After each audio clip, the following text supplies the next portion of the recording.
And this comment came in off of my post where I'm explaining that Mr. Trump cannot just buy Greenland. That's not allowed under the Constitution. And this commenter is saying, well, how did Jefferson buy the Louisiana Purchase? And I'm so glad you asked. Let's have a little history fun today. First off, let's look at the United States here and see where the Louisiana Purchase is. It's that green area there. And it was about 15 different states or parts of states that were involved in it. Now, if you look all the way over to the East Coast, that part before the green area was the size of the United States at the time. So when Jefferson purchased the Louisiana territory, he actually doubled the size of the United States because of that. So keep that in mind, but let's talk about how he actually got Louisiana and the rest of the territory.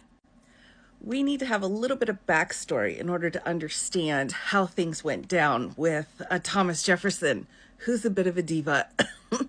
So when we're looking at the United States and we're looking at the history, it's important to note what I have heard referred to as the two original sins of the United States.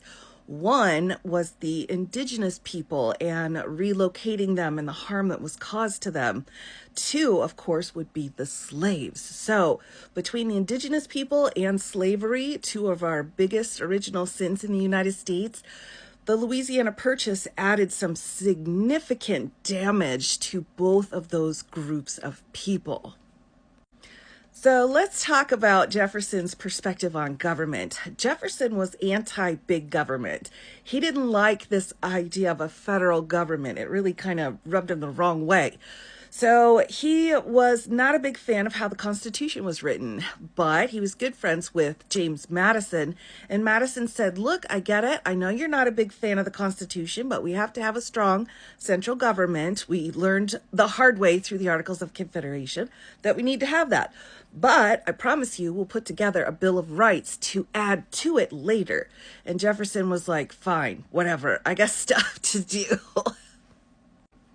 So when Jefferson took office, one of the things he was looking at was this idea of expanding the states.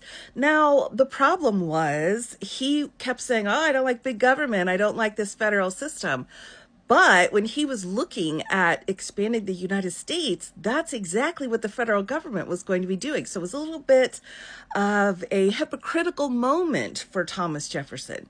But how it came about, so Spain had originally had jurisdiction over that Louisiana territory, and then it went back to France. And so France was the one that had the final say in the sale of this piece of land in the United States. Now, Thomas Jefferson was like, I'm just wanting to buy that. So look, France, do you mind? And the Senate had already said in Congress, yeah, we think this might be a good idea. We're not sure, but yeah, we're thinking about it. So Thomas Jefferson knew that if he had to seek permission from Congress, it probably wouldn't go through. So he sent a diplomat over to France. Now, Jefferson had been talking with James Madison about trying to acquire this territory. Ultimately, he sent over Robert Livingston to France to make a deal over there in order to buy some land. Originally, what they were looking at was New Orleans because they wanted the port there because of the Mississippi River, and there were a lot of benefits in being able to use the river. So originally, it was just go over and see if you can get New Orleans from the French. So Mr. Livingston went over to France and was like, knock, knock, Napoleon, we need to talk. Now, Napoleon was really busy with his master plans on things that are going on. The French had just had a revolution and had actually bankrupted their own country in order to help the U.S. obtain its liberty from the UK. So a lot of people forget about that France and their contribution to the Revolutionary War is truly what turned that war to a place where we were able to fully be independent from the UK. But on the flip side of that, they bankrupted their country, and then there were people getting their heads chopped off and people saying, well, let them eat cake. I'm sorry you're poor. And so heads were getting chopped off. So when Napoleon was in office, he's like, dude, we are really poor and I got grand plans and I'm going to need me some money. So he was talking with Mr. Livingston and he said, well, I tell you what, we want to get about 50,000 francs. That would be a nice number in order to have that in our coffers so that we could go forward with our plans to take over the world. And so he had set that out to Mr. Livingston and he said, well, we just need this little part of Louisiana. He's like, well, I tell you what, I'm going to go ahead and include this huge piece so that you will double the land size in the United States, because it's kind of a hassle. It's a headache to try to keep that territory safe. We keep fighting with the Spanish. We're about ready to go to war again with the UK. So let's just cut our losses and give you some cash. Ultimately, the U.S. then proposed about $15 million. Now, not all of that was cash. Some of that was actually debt forgiveness from France being over in the States during the Revolutionary War. So with the forgiveness and the cash, it came out to about $15 million, which came out to like 60,000 francs or whatever. So Napoleon's like, all right, where do we sign? Let's sign right now. I have things to do. I'm a little Frenchman and I've got stuff going on. So they signed the agreement and then Livingston came back over to the U.S. Here's the problem, though. Jefferson knew that if he had asked permission from Congress to send Livingston over in order to buy land, they would have said no because of how our government is designed and in the Constitution. So what he decided to do was to act first and apologize later instead of being told no from the beginning. So Mr. Livingston came back over and was like, look, I got this huge chunk of land. It only cost us $15 million. It's looking pretty good for us. And Jefferson was like, I don't know. What are we going to tell Congress?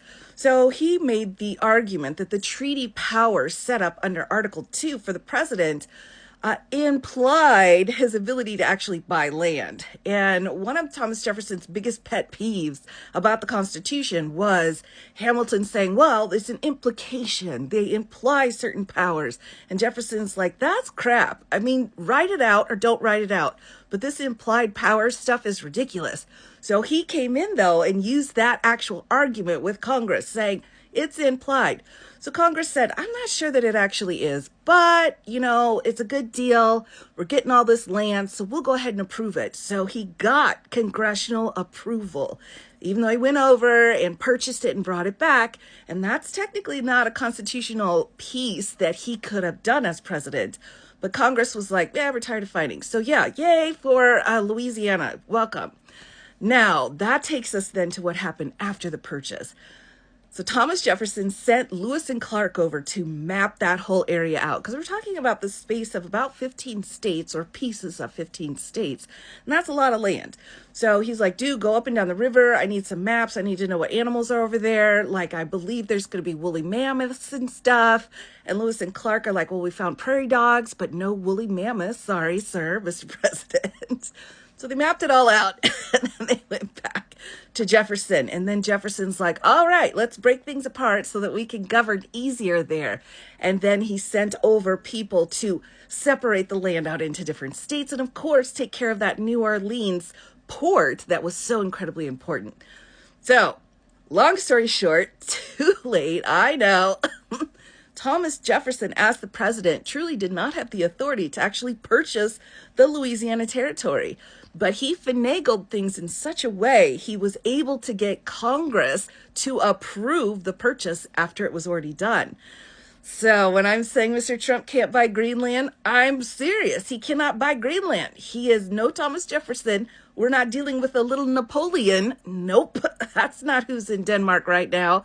And there is no way that he's going to be able to get congressional approval for buying Greenland. So there you have it. That's the story of how Thomas Jefferson was able to purchase the Louisiana Territory and a little bit of the backstory and then what happened to it later. So this should clear it up for you. That was kind of a one-off situation. So maybe if Napoleon comes back, we could talk again. But until then, a president cannot just buy another country.